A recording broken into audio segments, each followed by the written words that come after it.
DC's The Flash is releasing on June 16th, 2023, marking the official end of the Snyderverse.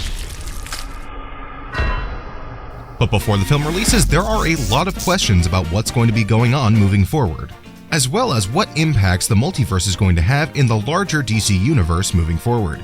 Let's talk about it. But before we do, go ahead and leave a like on the video and subscribe for more content. Let's get into this. Now, this film has been almost a decade in the making, originally starting off as a Flash and Cyborg film.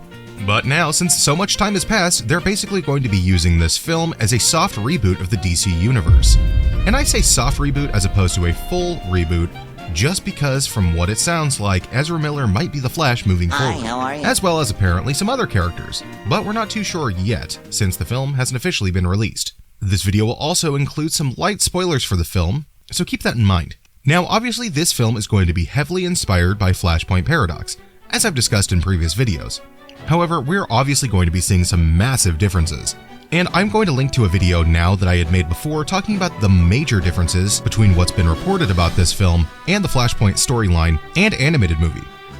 Just like Flashpoint though, it looks like this film is going to involve an alternate timeline across the multiverse, and is going to end in a reboot of the universe, getting rid of most of the actors playing previous characters, moving forward with a brand new slate of DC characters.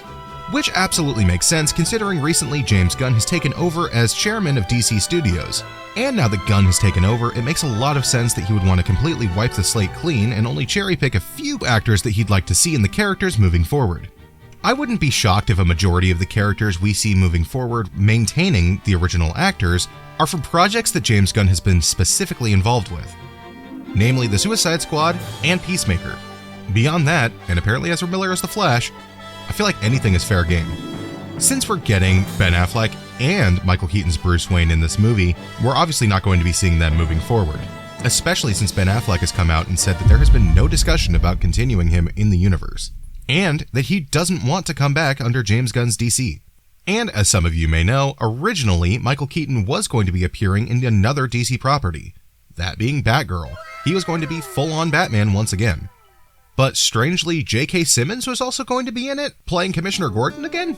I don't know, all this multiverse stuff is giving me a headache, and I'm pretty sure it's giving the writers at DC a headache too, considering now they're blending the Snyderverse and the Burton films. I don't think they know what's going on anymore. And they don't have to worry about it, considering Batgirl was officially canned. So, because of that, I don't think we're going to be seeing Michael Keaton as Batman ever again, especially considering his age. But I also thought that we wouldn't see him in this film, and here we are. And as for Ben Affleck, like he said before, that ship has long since sailed. We also know that Henry Cavill's not coming back as Superman, which is a damn shame. There's a chance Gal Gadot might come back as Wonder Woman, considering, spoilers, apparently she's in this film. But honestly, I'm fine with her being recast as well. Jason Momoa, honestly, take him or leave him. But with Aquaman 2 coming out after this film, I would probably assume that he's still going to be there. And is Ray Fisher okay? Has anyone heard from him since the Snyder Cut released? Did he get got by DC? And unfortunately, I'm pretty sure Ezra Miller's Flash is still going to be maintaining after this film. And I say unfortunately because of all of the drama and issues that Ezra Miller has had publicly in the last couple of years. I'm transgender, non-binary, and I don't want to be searched by a man. I claim my Fourth Amendment rights. Which I've touched on in almost every single video that I've made about The Flash, and I'll link to a video going into more detail now. Now, besides the actors changing, a big concern I actually have is about the multiverse itself. And I have this exact complaint with Marvel as well. With these studios leaning more into the multiverse, yeah, it's interesting for storytelling purposes, however, it does bring its own specific problem.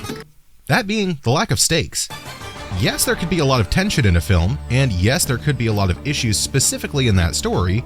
However, if somebody dies that's integral to that storyline, it really doesn't matter. If they could just hop to a different universe and everything is completely fine. It could be the same actor, could be a different one. Who knows?